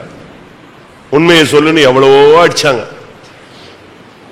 அவனாவது உண்மையாவது சொல்றதாவது. அவன் ஸ்டெடியா நிக்கிறான். என்ன அடி அடிச்சாலும் நிச்சய கூடாது, விட்டுறக்கூடாது. அவனை தலைகளை கட்டி தொங்க விட்டாங்க. அவன் அப்பவும் என்ன செய்யல, உண்மைய சொல்லல. கீழே மிளகாவத்துல போட்டு தீ போட்டு புகைய போட்டு விட்டாங்க. அவனுக்கு நாசி முழுசு எது ஏறிடுச்சு, ஃபுல்லா மிளகா பொடி ஏறி சும்மா தடுமாறுறான். இப்ப சொல்லுங்கிறாங்க, அப்பவும் சொல்லல, அவுத்து விட்டானுங்க போன்னு சொல்லி. வெளியே வந்தவொடனே ஒருத்தன் கேட்டானா, என்னடா இவ்வளவு பண்ணிருக்கான், உன்னை அடிச்சிருக்காங்க, தலைகீழ கட்டியிருக்காங்க, மிளகாப்பொடி போட்டிருக்காங்க, உன்னை எப்படிடா தப்பி வந்தேன்னு. மிளகாப்பொடி போட்டது ரொம்ப நல்லதா இருந்துச்சு, ரொம்ப நாளா ஜலதோஷமா இருந்துச்சு, நீ தான் சரியாயிடுச்சு. நான் எப்படி, அவன் என்ன மாதிரி தெளிவுல இருக்கான். நம்ம சபையில இருக்கிறவங்க நம்ம எத்தனை பேர் ஸ்டெடியா இருக்கிறோம்? அவன் உண்மையை சொல்லாம ஸ்டெடியா இருக்கிறான். நம்ம உண்மை பேசுறதுக்கு எத்தனை பேர் ஸ்டெடியா இருக்கிறோம்? என்ன வந்தாலும் அப்படியே நிக்கணுங்க சத்தியத்துல. உன்னை என்ன சித்திரவதை பண்ணாலும் விசுவாசத்தின் நிறைவு அதை எதை கொண்டு வருகிறது. நான் சொல்ல வந்த பாயிண்ட நீங்க புரிஞ்சுக்கணும்.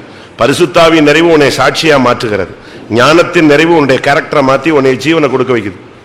அடுத்து விசுவாசத்தின் நிறைவு உனக்குள்ள என்ன கொண்டு வருகிறது? விசுவாசத்தின் நிறைவு தான் நமக்கு முக்கியம். சும்மா கொஞ்சம் கொஞ்சம் விசுவாசத்தை வச்சுக்கிட்டு இயேசு சொன்னார் அற்ப விசுவாசியே அப்படின்னு என்ன அர்த்தம்? அற்ப விசுவாசின்னு என்ன அர்த்தம்? அவிசுவாசினா விசுவாசமே இல்லாதவன். அற்ப விசுவாசினா கொஞ்சோண்டு விசுவாசம். அதை வச்சுட்டு என்ன பண்ண முடியும்? ஒண்ணுமே பண்ண முடியாது. விசுவாசத்தில் நிறைந்தவர்கள் எப்படி இருப்பார்கள்? மார்க் 16:17 விசுவாசத்துல நிறைஞ்சா பிசாசு ஓடும், அற்புதம் நடக்கும். இதான் நம்முடைய சப்ஜெக்ட். அப்போஸ்தலர் 6:8 சொல்லி இருக்கிறது, அவன் விசுவாசத்தில் நிறைந்தவனாய் ஜனங்களுக்குள்ளே பெரிய அற்புதங்களையும் அடையாளங்களையும் நடப்பித்தான். விசுவாசத்தின் நிறைவு வரும் பொழுது உன் வீட்டுல அற்புதம் நடக்கும், உன் வாழ்க்கையில அற்புதங்கள் நடக்கும், உன் வார்த்தையில அற்புதம் உண்டாகும், உன்னுடைய ஊழியத்தில் அற்புதம் நடக்கும், உன் பிள்ளைகளுக்குள்ள அற்புதம் நடக்கும். உன்னுடைய விசுவாசத்தின் நிறைவு தான் அதை உண்டாக்கும். அதான் முக்கியம். ஒருத்தர் விசுவாசத்தில் நிறைஞ்சவன்னா அவன் அற்புதங்களை செய்வான். விசுவாசிக்கிறவன் நடக்கும் அடையாளங்கள் யாவன, அவர்கள் பிசாசுகளை துரத்துவார்கள், வியாதியஸ்தர்கள் மேல் கைகளை வைப்பார்கள், அப்பொழுது அவர்கள் சொஸ்தமாவார்கள், சாவுக்கு எதுவான யாதொன்றை குடித்தாலும் அது அவர்களை சேதப்படுத்தாது. விசுவாசத்தினுடைய நிறைவுங்கிறது அற்புதம். மிராக்கிள் தானாவே நடக்கும். அதுக்கு ஒவ்வொரு பாஸ்டரையா ஊழியக்காரனையா விசுவாசியா தேடிட்டு அலைய வேண்டியதில்லை. நீ விசுவாசத்துல உன்னை நிரப்பிப்பாரு. விசுவாசம் உனக்குள் நிறையும் பொழுது, எனக்குள் நிறையும் பொழுது அந்த இடத்துல என்ன நடக்கும்? அற்புதங்கள் நடக்கும். விசுவாசத்தின் நிறைவுல அடுத்த பகுதி, விசுவாசத்தின் நிறைவு வரும் பொழுது பாடுகள் பட நம்ம ஒப்பு கொடுப்போம். எபிரேயர்கள் நிருபம் 11ஆம் அதிகாரத்துல அந்த ஜனங்கள் விசுவாசத்தினாலே அவர்கள் கல்லெறிப்பட்டார்கள். விசுவாச வீரர்கள் சொல்றது சாதாரணமல்ல. எபிரேயர் 11:37 கல்லெறி உண்டார்கள். யாரு? அவங்க விசுவாச வீரர்கள். விசுவாசம் உனக்குள்ள வரும் பொழுது பாடுகளை நீ சந்தோஷமாய் எதிர்கொள்வாய். ஓடி போக மாட்ட, வியாதியில மறுதலிக்க மாட்டீங்க, போராட்டங்கள்ல பின்வாங்க மாட்டீங்க. என்ன வந்தாலும் சரி, என்னை அந்த ஊழியக்காரர் அப்படி பேசிட்டார், என்னை இந்த ஊழியக்காரர் இப்படி பேசிட்டார், என்னை அப்படி பண்ணிட்டாங்க, ஒண்ணுமே இல்ல. தமிழ்ல சொல்லுவான், கோழி மிதிச்சு என்ன செய்யாது? கொஞ்சே சாவாது, சாக கூடாது. அதான் அதனுடைய கான்செப்ட். கோழி மிதிச்சு குஞ்சு செத்துச்சுன்னா என்ன பிரயோஜனம்? யோசிச்சு பாருங்க. நம்முடைய வாழ்க்கையில நாம் ஸ்டடியா நிக்க வேண்டிய டைம் இதுதான்.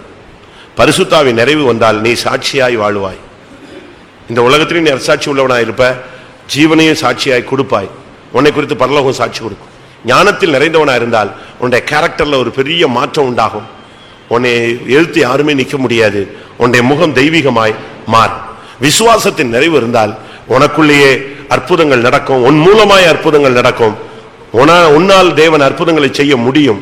அதே நேரத்தில் நீ விசுவாசத்தின் நிமித்தம் பாடுகளை சகிப்பாய். கல்லெறிப்படுதல்ங்கிறது சாதாரணமான வியாதி கிடையாது. பயங்கரமான மோசமான ஒரு ஜட்ஜ்மெண்ட் தான். என்னது? கல்லெறி சிலுவையில் அடிபடுறதுங்கிறது கையிலையும் காலிலையும். இயேசு சிலுவையில் மட்டும் அடிபடல தெரியுமா? அவருக்கு விழாவெல்லாம் என்ன செய்யப்பட்டது? குத்தப்பட்டது, முதுகு உளப்பட்டது, அடிச்சு நொறுக்கி எடுத்தாங்க. ஆனா கல்லெறிப்படுதல் பயங்கரமான கொடூரமானது. அவனை சுத்தி நின்று கல் எரிஞ்சே சாவடிச்சு அவன் மேல ஒரு கற்குவியிலே வச்சிருவாங்க. அவ்வளவுதான், அவனுக்கு அடக்காரனே கிடையாது. எப்படி இருக்குன்னு பாருங்க. கொடூரமான ஒரு முடிவு. அதை எப்படி அவனால சகிக்க முடிஞ்சது? அதுக்கு காரணம் விசுவாசத்தின் நிறைவு. அவன் ஒரு விசுவாச வீரன். நான்காவதாக, அவன் வல்லமையில் நிறைந்தவன். அப்படித்தான் இருக்கு. அப்போஸ்தலர் 6:8 சொல்லி இருக்கிறது, அவன் வல்லமை நிறைந்த. வல்லமையின் நிறைவு என்ன? நமக்கு ஒரு வல்லமை தேவை.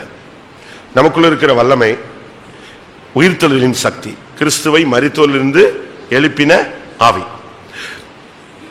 இந்த வல்லமையின் நிறைவுங்கிறது நல்லா நீங்க படிச்சுக்கணும். ஒரு சிலர் எனக்கு வல்லமை கிடைச்சிருக்குமாங்க, ஒரு அசைவு இருக்கும், ஒரு நல்ல பவர் இருக்கும். ஆனா பரிசுத்தாவியின் நிறைவும் வல்லமையும் சேர்ந்து நிறையும் பொழுதுதான் அது என்னது? சரியான ஒரு சக்தியாய் மாறும். அப்போஸ்தலர் 10ஆம் அதிகாரம் 38ஆம் வசனம். நசரேயனாகிய இயேசுவை தேவன் பரிசுத்தாவியினாலும் வல்லமையினாலும் அபிஷேகம் பண்ணினார். தேவன் அவருடனே இருந்தபடியினாலே அவர் நன்மை செய்கிறவராயும் பிசாசின் வல்லமையில் அகப்பட்ட யாவரையும் குணமாக்குகிறவராயும் சுற்றி திரிந்தார். வல்லமையின் நிறைவு என்பது உன்னை நன்மை செய்யக்கூடியவனாய் மாற்றும். வல்லமையின் நிறைவு என்பது பிசாசை துரத்தக்கூடிய சக்தி உள்ளவனாய் உன்னை மாற்றும். நமக்கு இந்த நாட்களில் வல்லமையின் நிறைவு வேணும். சரியான வல்லமை வேணும். 2 நாளைக்கு முன்னால் நான் ஒரு மீட்டிங் போயிருந்தேன் கேரளாவில். திங்கக்கிழமை ஒருத்தர் சாட்சி சொன்னார். அபிஷேகமே பெறல, பட் ஒரு வல்லமை பெற்றிருந்தார். இந்த வல்லமையோடு அவன் போகும் பொழுதே அவன் சொல்ற வார்த்தைகள்லாம் நெஞ்சுதான் நிறைவேறிச்சான். அதுக்கு பிறகுதான் அவனுக்கு புரிஞ்சது, ஓஹோ, இன்னும் நம்ம பரிசுத்தாவி பெறல, அந்நிய பாஷை பேசல, ஒரு பவர் மட்டும் தான் இருக்கு. அப்போ ரெண்டும் சேர்ந்துச்சுன்னா எப்படி இருக்கும்? பரிசுத்தாவி நிறைவும் ஞானத்தின் நிறைவும் விசுவாசத்தின் நிறைவும் வல்லமையின் நிறைவும் சேர்ந்து வரும்போது என்ன நடக்கும்? அதனால இருக்கு, விசுவாசத்தினாலும் வல்லமையினாலும் நிறைந்தவனாய் அவன் அற்புதங்களை செய்தான். அப்ப வல்லமையின் நிறைவு எதை காண்பிக்கிறது? சரியான வல்லமை நிறைவு வந்துருச்சுன்னா நீங்க யாரையும் மன்னிச்சிருவீங்க. மன்னிக்க முடியுமா? உங்க ஆவிய ஆண்டவர் கையில ஒப்பு கொடுப்பீங்க. அப்படி இருக்க வசனம். அவன் அந்த முழங்கால் போட்டு அந்த அடி வாங்கி சாகும் பொழுது அவனை எப்படி அவனால முடிந்தது? அப்போஸ்தலர் 7 59, 60. அப்பொழுது கர்த்தராகிய இயேசுவே, என் ஆவியை ஏற்றுக்கொள்ளும் என்று ஸ்தேவான் தொழுது கொள்ளுகையில் அவனை கல்லெறிந்தார்கள். அவனோ முழங்காற்படியிட்டு, ஆண்டவரே, இவர்கள் மேல் இந்த பாவத்தை சுமத்தாதிரும் என்று மிகுந்த சத்தமிட்டு சொன்னான். இப்படி சொல்லி நித்திரை அடைந்தான். இந்த வல்லமை பாத்துங்க. நமக்கு வல்லமைன்னு சொன்னோடனே இங்கிருந்து மூலம் முழங்கால் அங்கிட்டு போய் முட்டுறது, இங்க போய் முட்டுறது, இது ஒரு பவருடைய, ஒரு சக்தியினுடைய அடையாளம். கரெக்ட். ஆனா உண்மையான சக்திங்கிறது, அந்த வல்லமை உனக்குள்ள நிறைஞ்சு இருக்குன்னு சொன்னா எல்லாரையும் மன்னிச்சிருவீங்க. அப்படியே மன்னிக்கலாம். டிட்டோவா என் ஆவியை ஏற்றுக்கொள்ளும். இது யார் செஞ்ச ஊழியம், யார் செஞ்ச முன்மாதிரி? இயேசுவை அப்படியே ஃபாலோ பண்ணாங்க. இயேசு சொல்றார், பிதாவே, என் ஆவியை ஒப்புவிக்கிறேன். இதை பார்த்துக்கிட்டே இருந்தான். பாத்தீங்களா, இவன் சிலுவை கிட்ட அதே பிராக்டிஸை எங்க கொண்டு வந்துட்டான். தனக்கு ஓட்ட முடியும் போது, கர்த்தராகிய இயேசுவே, என் ஆவியை ஒப்பு கொடுக்கிறேன். எவ்வளவு அருமையான ஒரு வார்த்தை. செய்ய முடியுமா நமக்கு? கர்த்தராகிய இயேசுவே, என் ஆவியை ஏற்றுக்கொள்ளும் என்று தொழுது கொள்ளுகையில் அவனை கல்லெறிந்தார்கள். அவனோ முழங்கால் படியிட்டு சத்தமிட்டு, பிதா தேவனே, இவர்கள் மேல் இந்த குற்றத்தை சுமத்தார். இது யார் சொன்னது? இது யார் சொன்னதுதான்? இயேசு சொன்னது. ஆவியை ஒப்பு கொடுத்தது இயேசுதான். மன்னிச்சிட்டு போனது யாருதான்? இயேசுதான். எப்படி முடிஞ்சது? ஒரு மனித வாழ்வில் நம்ம சொல்றோம், நம்ம ஒரு சில காரியங்கள்லாம் பேசும்போது இயேசு செஞ்சாரு, அவரை விடுயா, அவர் கடவுள், அவர் செஞ்சாரு, நீ செய்வியான்னு கேட்போம். இவன் யாரு? கடவுளா? இல்ல, கடவுளை ஃபாலோ பண்ணதான். அப்ப இவன் எப்படி சொல்ல முடிந்தது? அதுக்கு காரணம் இந்த 4 விதமான நிறைவு. பரிசுத்த ஆவியின் நிறைவு, ஞானத்தின் நிறைவு, விசுவாசத்தின் நிறைவு, கடைசி என்னது? வல்லமையின் நிறைவு. சரியான ஒரு பவர். அடிக்கிறான், கல்லு டம்மு டம்மு டம்முன்னு அடிபடுது. அப்படியே நின்று முழங்கால் போட்டு அந்த கடைசி நேரத்திலையும் அப்படி போட முடியுமா? சொல்லுங்க. அந்த கல்லெறியும் போது அழகா முழங்கால் படிட்டு ஆவியை ஏற்றுக்கொள்ளுன்னு சொல்லிட்டு, இவங்க மேல இதை சுமத்தாதருன்னு சொல்லிட்டு, யாராவது செத்துருவீங்களா? அப்படி சாவதுக்கு யாராவது ரெடியா இருக்காங்களா? அப்படி செத்த விசுவாசி நாசரத்தில் யாராவது இருக்காங்களா? நமக்கு ஆசை, அப்படி எல்லாரும் செத்தா நல்லா இருக்கும். போகும்போது, ஆண்டவரே, என் மேல யார் மேலையும் எந்த குற்றமும் இல்லை சுவாமி, என் நிமித்தம் யாரையும் நீங்க என்ன செஞ்சாங்க, ஜட்ஜ்மெண்டே பண்ணாதீங்க, அவர்கள் செய்த குற்றங்களை அவர்கள் மேல் சுமத்தாதிரும். என்ன ஒரு வார்த்தை! ஜீவன் போகுது, அடி படும் போது நம்ம அம்மா அப்பா கத்துவோம், ஏசுவேமோ, ஏன் இப்படி என்னை கைவிட்டுட்டீங்கமோ. இந்த புலம்பல் சரித்திரமே எங்க கிடையாது, கிடையாது. அந்த நேரத்தில் அந்த சப்ஜெக்டே பேசல, முற்றிலுமா அப்படியே ஒப்பு கொடுக்கிறாப்ல. என் ஆவியை ஏற்றுக்கொள்ளும், நான் இவர்களை மன்னிக்கிறேன். மன்னிக்கிறது தன்மை தாங்க முக்கியம். குற்றத்தை மன்னிப்பது மனிதனுக்கு, குற்றத்தை மன்னிப்பது மனிதனுக்கு மகிமை. உனக்கு மகிமைன்னா என்னது? பரலோகத்துல எல்லாரும் மகிமை மகிமைன்னு பாட்டு பாடுவாங்க. மகிமைன்னா என்னென்ன பாதி பேருக்கு தெரியாது. அது ஒரு ரிவார்டு. அந்த அனுபவம் உனக்கு வேணும்னா நீ முதலாவது என்ன செய்யணும்? மனுஷனுடைய குற்றத்தை மன்னிக்கணும். உன் புருஷனை மன்னிக்கணும், உன் மனைவியை மன்னிக்கணும், உன் பிள்ளைகளை மன்னிக்கணும், உன் பெற்றோரை மன்னிக்கணும், உனக்கு விரோதமா பேசினவங்க, நினைச்சவங்க, கிரியை செஞ்சவங்க யாரா இருந்தாலும் அவங்கள மன்னிக்கணும். அப்படி மன்னிக்க முடியுமா? இருக்காங்க சின்ன பையங்கள்லாம் அப்படி இருக்காங்க. எல்லாத்தையும் மன்னிப்பு கேட்குறாங்க, மன்னிக்கிறாங்க. தங்களுக்கு விரோதமாக எழுமுன ஒரு சகோதரி, நீங்கள் அந்த புக்கு படித்தேன், ஒரு நாள் படித்தேன். அந்த புக்கில் எப்படின்னா, இலங்கை இந்த உலகப்போர் நடக்கும்போது 2 சகோதரிங்க இந்த இராணுவ வீரர்கள்ட்ட மாட்டிக்கிட்டாங்க. அவங்க இவங்களை ஒரு வழி பண்ணிட்டாங்க, அசிங்கப்படுத்திட்டாங்க, வாழ்க்கையை கெடுத்துட்டாங்க, சீரழிச்சிட்டாங்க. திரும்ப இந்த 2 நாடும் காம்ப்ரமைஸ் ஆகுது. காம்ப்ரமைஸ் ஆகும்போது இந்த சகோதரியில ஒரு சகோதரி செத்து போயிடுச்சு, கெட்டு அவங்க கொன்னுட்டாங்க. இந்த சகோதரி அந்த இடத்துல நின்றுட்டு காம்ப்ரமைஸ் பண்ணதுக்கு கை கொடுக்க சொன்னா, என்னால் முடியவே முடியாது அப்படின்னு. நான் அவங்களால எவ்வளவோ பாட்டுப்பட்டிருக்கேன். அப்போ ஆண்டவர் பேசினாரா, நீ இப்போ என்ன செய், மன்னிச்சு என்ன செய்ய, ஒப்புரவாகும். ஆண்டவர் சொன்னதுனால அபிஷேகத்தில் நிறைஞ்சு திருப்பி என்ன செஞ்சிடான், அந்த எதிர்பார்ட்டிகளுக்கு கை கொடுத்துச்சான். அப்ப பரிசுத்த ஆவியின் நிறைவு இருந்தால் தான் உன்னால என்ன செய்ய முடியும், மன்னிக்க முடியும். சாகும்போது யாரையாவது மன்னிக்காம செத்துட்டீங்க, எங்க போக மாட்டீங்க, பரலோகம் போக முடியாது. இப்பமே தாழ்த்திருங்க, இப்பமே உடைஞ்சிருங்க. இப்பமே உடைச்சிட்டீங்கன்னா ஆண்டவர் நெஞ்சிடுவார், இப்பமே உருவாக்கிடுவார், ஃபார்ம் பண்ணிடுவார். இதுதான் ஸ்தேவானுடைய வாழ்க்கை. அவன் சும்மா இல்ல கிரீடமா மாறினது. எப்படி மாறினா? இந்த நிறைவு தான் அவனை கிரீடத்துக்கு சொந்தக்காரனாய் மாற்றினது. அவன் தான் அப்படியே முற்றிலுமா ஒப்பு கொடுத்து தன்னுடைய ஓட்டத்தை முடிச்சான். நமக்கு அந்த வாழ்க்கை இருக்கா?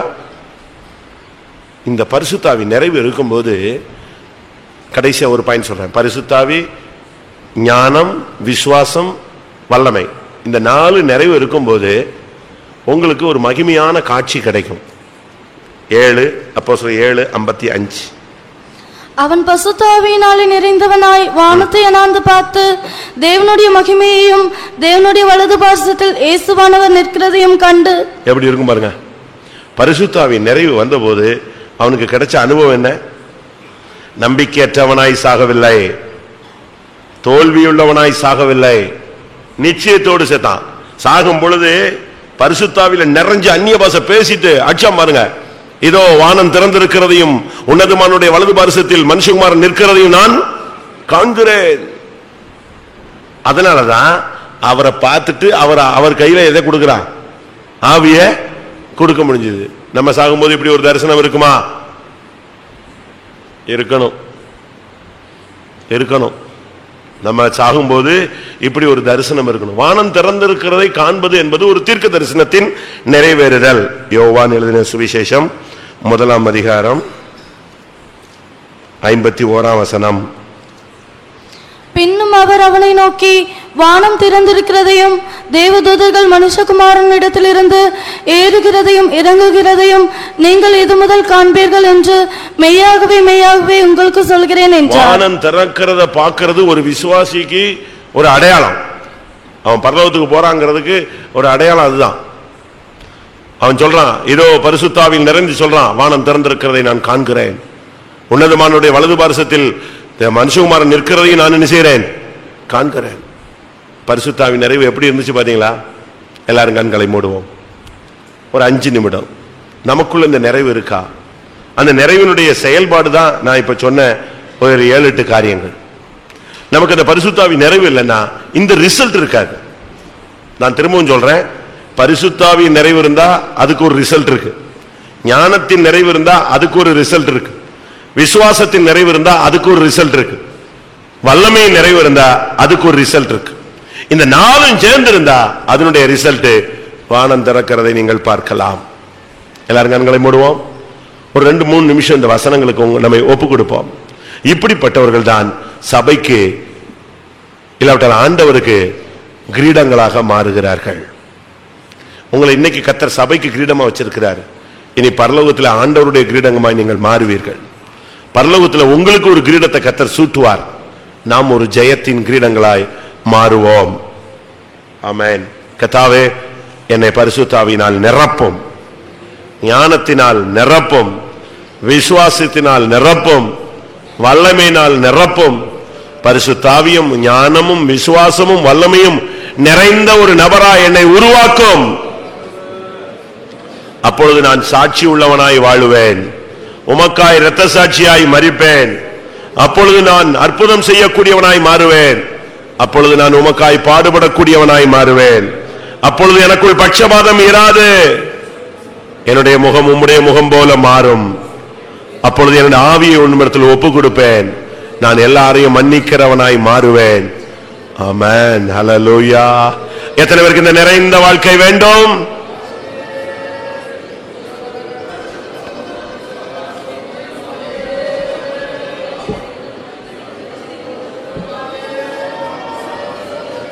ஹல்லேலூயா, ஹல்லேலூயா. ஆண்டவரே, நீங்க கேளுங்க. ஆண்டவரே, ஸ்தேவானை போல வாழறதுக்கு ஒரு சாதாரண விசுவாசி இப்படி வாழ்ந்திருக்கிறானே, அப்போஸ்தல காலத்து விசுவாசி இப்படி வாழ்ந்திருக்கிறானே சுவாமி, ஓ எங்களுக்கும் அப்படிப்பட்ட ஒரு வாழ்க்கையை தாரும். ஓ ரபகத்து ரபகத்து கரபலாம் திருவிதிபி ரபலகது ரகனமானியா. ஜீசஸ்,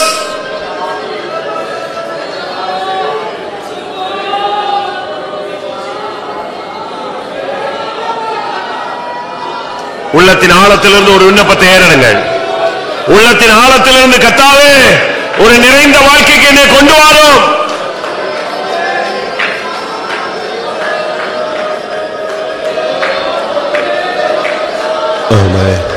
ஆமா, எப்ப மன்னிக்க முடியலையோ, எப்ப பாடுகளுக்கு ஒப்பு கொடுக்க முடியலையோ, எப்பொழுது பட்சபாதம் நமக்கு உள்ளே இருக்கிறதோ, எப்பொழுது நமக்குள்ளே சாட்சியின் ஜீவியம் இல்லையோ, அப்பொழுதெல்லாம் நாம் குறைந்தவர்கள். ஆமென். ஆனாலும் கிறிஸ்துவின் நிறைவு நம்மை நிரப்பட்டோம். ஒரு 2 நிமிஷம் ஒப்பு கொடுங்க, ஒரு பவர் வரட்டும்.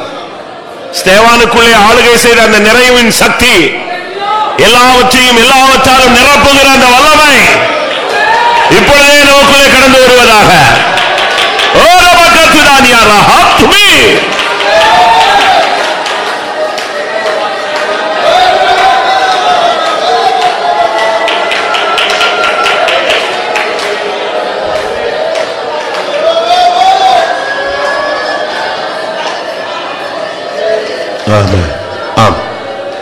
கர்த்தாவே, ஸ்தேவானுக்குள்ள இப்படி ஒரு 4 நிறைவு, அவன் ஒரு ஆளுக்குள்ள இல்ல, அவனோடு சேர்ந்து ஒரு 7 பேருக்கு இந்த நிறைவு இருந்துச்சு. அவங்களுக்கு இந்த 4 நிறைவு இருந்துச்சா இல்லையான்னு தெரியல, ஆனா 3 நிறைவு இருந்தது. ஆனா இவனுக்குள்ள அதிகபட்சமான நிறைவு இருந்தது. அப்படினால் அவன் ஜெயித்தான், இரத்த சாட்சியாய் ஓட்டத்தை முடித்தான், சபையின் கிரீடமாய் மாறினான். கர்த்தாவே, ஒரு மனிதனை இப்படியெல்லாம் உம்மால் நிரப்பி நடத்த முடியுமானால் என்னையும் நிரப்பி நடத்தும் ஆண்டவரே.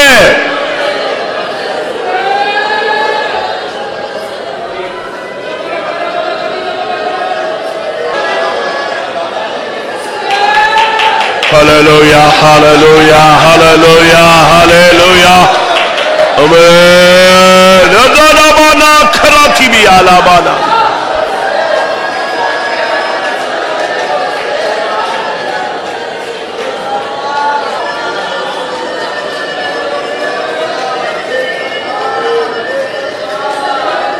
Hallelujah. Hay karabala bakaraba. Amen, amen, amen, amen, amen, amen, hallelujah. Oh, rabakatuna bala, tuna banya, rabatuna, tuna rabakatuna niara.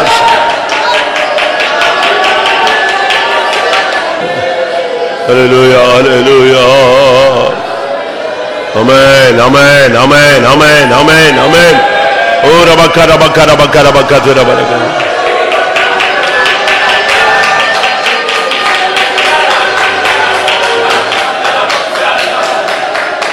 ஆமென். ஆம், கர்த்தருடைய வார்த்தைகளுக்காக ஸ்தோத்திரம் பண்ணுவோம். நம்மை கிரீடங்களாக சபையில கர்த்தர் வைத்திருக்கிறபடினால ஸ்தோத்திரம் பண்ணுவோம். ஒரு நிறைவுள்ள வாழ்க்கையை தேவன் நமக்கு போதித்தபடினால ஸ்தோத்திரம் பண்ணுவோம்.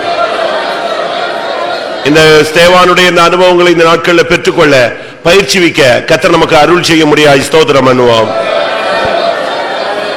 பரிசுத்தாவி, விசுவாசம், ஞானம், வல்லமை நிறைந்தவர்களை சேர்க்க இயேசு வரப்போறபடினால ஸ்தோத்திரம் பண்ணுவோம்.